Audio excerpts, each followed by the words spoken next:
இன்றைக்கி நடந்த 12th English எக்ஸாமுக்கான ஆன்சர் கீ.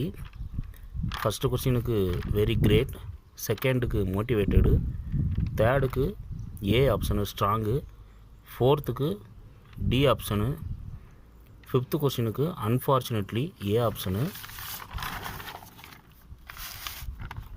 சிக்ஸ்த்துக்கு ப்ளஸ்ஸர், செவன்த்துக்கு ஃபாரின்னு, எயித்துக்கு ஸ்டிமுலேட்டு, நைன்த்து கொஸ்டினுக்கு ஃபினாலே, டென்த்துக்கு செட் ஆஃபு, 11th கொஸ்டினுக்கு கரெக்ட்லி ஃபெசிலிட்டி, 12th கொஸ்டினுக்கு கேண்டிஸ், 13th கொஸ்டினுக்கு adjective plus noun, 14th folk, 15th B option to wait for a situation to become clear, 16th C option among, 17th Tamil Nadu public service commission, 18th வந்து பார்த்திங்கன்னா A option கான்ஸ்டுவன்ட்லி, 19க்கு FU, 20க்கு த.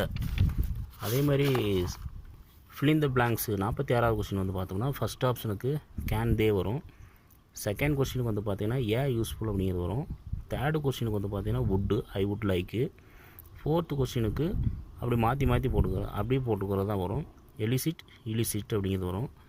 அதுக்கப்புறம் ஸ்பார்தரர் வந்து பார்த்திங்கன்னா மோர் அப்படிங்கிறத எடுப்போம். Second கொஸ்டினுக்கு பிரேக்கிங்கிறது பிரேக்கப்னு மாறும். தேர்டு கொஸ்டினுக்கு வந்து பார்த்திங்கன்னா இங்கிட்டு நாட் ஒன்லி அப்படின்னு வந்துச்சுன்னா அங்கிட்டு பட் ஆல்சோ அப்படிங்கிறது வரும். ஃபோர்த்து கொஸ்டினுக்கு த்ரோ எடுத்துகிட்டு அலாங் அப்படிங்கிறது போடுவோம்.